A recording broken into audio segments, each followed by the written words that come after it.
আসসালামু আলাইকুম ওয়া রাহমাতুল্লাহি ওয়া বারাকাতুহু। আলহামদুলিল্লাহ ওয়াসসালাতু ওয়াসসালামু আলা রাসূলিল্লাহ ওয়া আলা আলিহি ওয়া আসহাবিহি ওয়া মান ওয়ালাহ, আম্মা বা'দ। সুপ্রিয় দর্শক শ্রোতা ভাই বোন, দেশ কিংবা প্রবাস যে যেখান থেকে দেখছেন আপনাদের সকলকে সাদর আমন্ত্রণ জানাচ্ছি। প্রিয় দর্শক, অন্যান্য দিনের মতো আজও ইনশাআল্লাহ তাআলা আপনাদের সঙ্গে থাকছে এবং আপনাদের করা জীবন জিজ্ঞাসার উত্তর কোরআন এবং হাদিসের আলোকে দেওয়ার চেষ্টা করছি। ওয়া মা তৌফিকি ইল্লা বিল্লাহ। প্রিয় দর্শক, আপনার যে কোনো জীবন জিজ্ঞাসামূলক প্রশ্ন বাংলায় সংক্ষেপে আমাদের এই পোস্টের মন্তব্যের ঘরে লিখুন। আমরা আপনার প্রশ্নের উত্তর দেওয়ার আপ্রাণ চেষ্টা করব।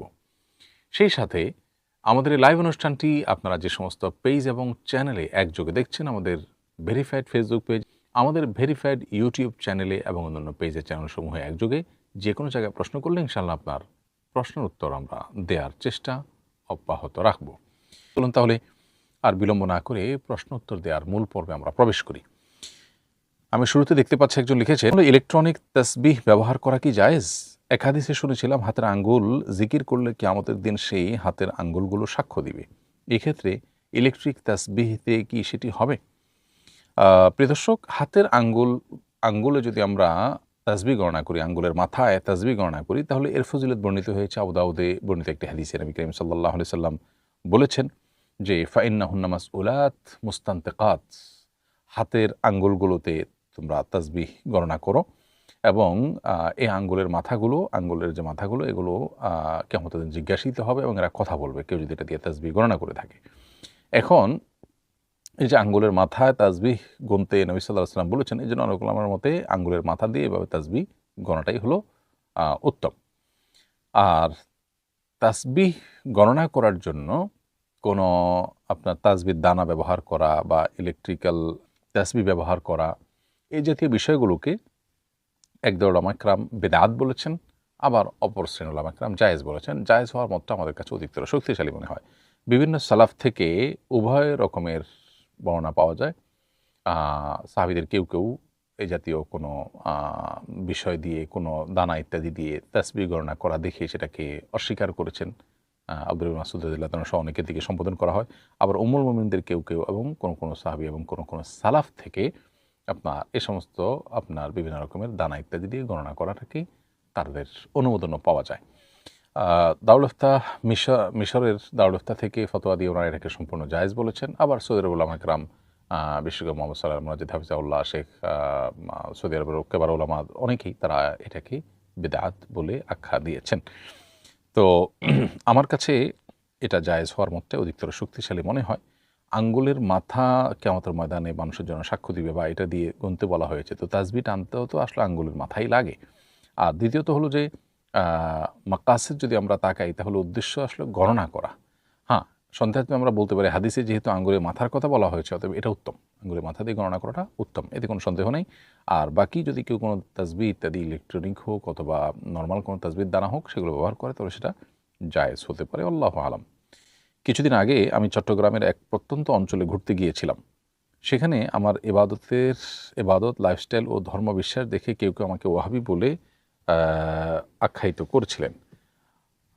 প্রশ্ন হলো যে ওয়াহাবি আসলে কি?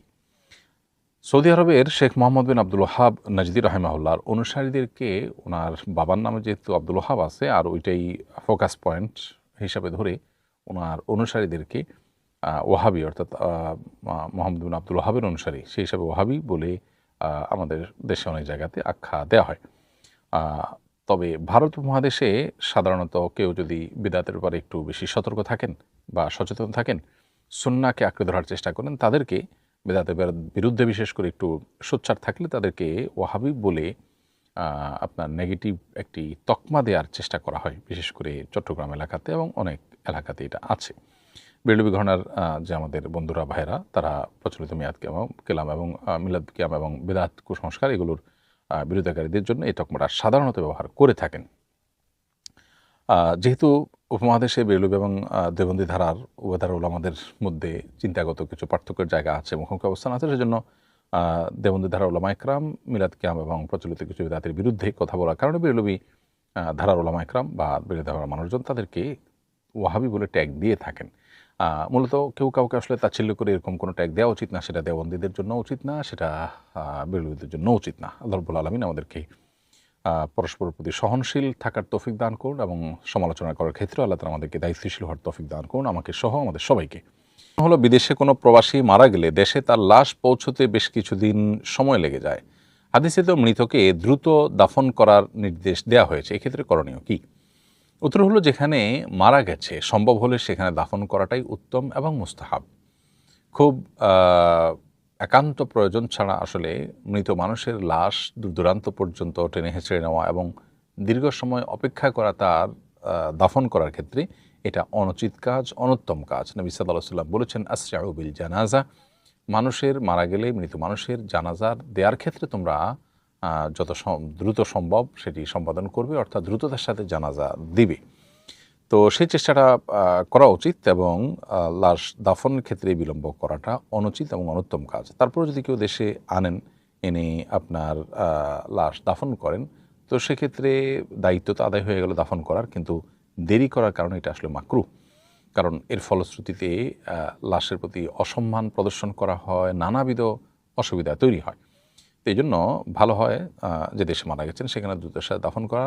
আমাদের সাধারণত আত্মীয়স্বজনের যে আবেগের জায়গাটা কাজ করে, সেই জায়গাটাতে আসলে আমরা আবেগের চাইতে বরং কোরআন হাদিসের আলোকে যে জিনিসটি বেশি উত্তম এবং রেকমেন্ডেড, সেই জিনিসটিকে আমরা প্রাধান্য দেওয়ার চেষ্টা করব। আল্লাহ আমাদেরকে তৌফিক দান করুন। যদি একান্ত এটা কেউ ভায়োলেশন করেন তাহলে তিনি মাকরুহ এর কাজ করলেন, অপছন্দনীয় একটা কাজ করলেন। এর বাইরে এটা কোনো বড় গুনাহ বা আপনার দাফন করার ফরজ যে দায়িত্ব সেটা থেকে আপনার সেটার খেলাফ হওয়ার মতো বিষয় না, তবে এটা মাকরুহ তাহরিমি বা এটাও এক প্রকারের ছোট গুনাহ। সাদ্দাদ নামে একজন ব্যক্তি জান্নাত তৈরি করেছিলেন, এমন একটি ঘটনা প্রচলিত আছে। ছোটবেলায় দাদুর কাছে এই ঘটনা অনেকবার শুনেছি। কোরআন সুন্নাতে এরকম কোনো ঘটনার বর্ণনা আছে কিনা? সত্যিই কি সাদ্দাদ নামে কেউ জান্নাত তৈরি করেছিলেন? সাদ্দাদের বেহেশত বা সাদ্দাদের তৈরি করা জান্নাতের গল্প আমরা ছোটবেলাতে অনেকেই শুনেছি এবং আমাদের দেশে মানুষের কাছে এটা বেশ প্রচলিত যে সাদ্দাদ নামে এক ব্যক্তি আজ থেকে শত শত হাজারো বছর আগে তিনি আল্লাহর যে জান্নাত সেটার অনুরূপ করে বা কল্পনা করে তিনি এরকম একটা জান্নাত তৈরি করেছেন দুনিয়াতে, বিশাল বড়, সেটা তিনি শেষ পর্যন্ত প্রবেশই করতে পারেনি, তার আগে তার মৃত্যু হয়ে গেছে, ইত্যাদি ইত্যাদি। এই পুরো ঘটনাটাই একান্ত মানুষের বানানো ঘটনা, বানোয়াট ঘটনা এবং কল্পকাহিনী। এটি কোরআন বা হাদিসের কোথাও মূলত বর্ণিত হয়নি। অতএব উপদেশ গ্রহণ করার ক্ষেত্রেও আমরা ভালো উদ্দেশ্যেও এই ঘটনার বর্ণনা করা আমাদের উচিত হবে না। আমাদের পূর্বপুরুষ যারা বর্ণনা করেছেন না জেনে না বুঝে কোরআন হাদিসের কথার মতো করে উল্লেখ করেছেন, আল্লাহ তাদেরকে মাফ করুন। আমাদের সতর্ক থাকতে হবে। নবী সাল্লাল্লাহু আলাইহি ওয়াসাল্লাম বলেছেন, মান কাযাবা আলাইয়া মুতাআম্মিদান ফালিয়াতাবাওয়া মাকআদাহু মিনান নার। যে ব্যক্তি আমার নামে মিথ্যা কোনো কথা বলবে সে যেন তার ঠিকানা জাহান্নামে জেনে রাখে। তো এই জন্য আমরা কোরআন হাদিসে যেটা বর্ণিত হয়নি সেটাকে কোরআন হাদিসের গল্প বা ঘটনা হিসাবে কখনোই বলা থেকে আমরা বিরত থাকতে হবে, এবং যে ঘটনা আদৌ ঘটেছে কিনা আমরা জানি না এবং কোরআন হাদিসে বর্ণিত হয়নি, জাস্ট কল্পকাহিনী আপাতদৃষ্টিতে, সেই ঘটনা বর্ণনা আমাদের করা অনুচিত হবে। টেরাচোখ। প্রিয় দর্শক, আমরা দেখতে দেখতে অনুষ্ঠানের একেবারে শেষ প্রান্তে এসে পৌঁছে গেছি। সময় হয়েছে বিদায় নেওয়ার। ইনশাআল্লাহ বিইذনিল্লাহ, আল্লাহ যদি তৌফিক দান করেন পরবর্তী অনুষ্ঠানে দেখা হবে, কথা হবে। সে পর্যন্ত আমাদের সবাইকে আল্লাহ তাআলা ভালো রাখুন, নিরাপদে রাখুন, ঈমান এবং আমলের সাথে রাখুন। হাযা মা ইনদি ওয়াল ইলমু ইনদাল্লাহ ওয়া জাযাকুমুল্লাহু খায়রা। আসসালামু আলাইকুম ওয়া রাহমাতুল্লাহি ওয়া বারাকাতুহু।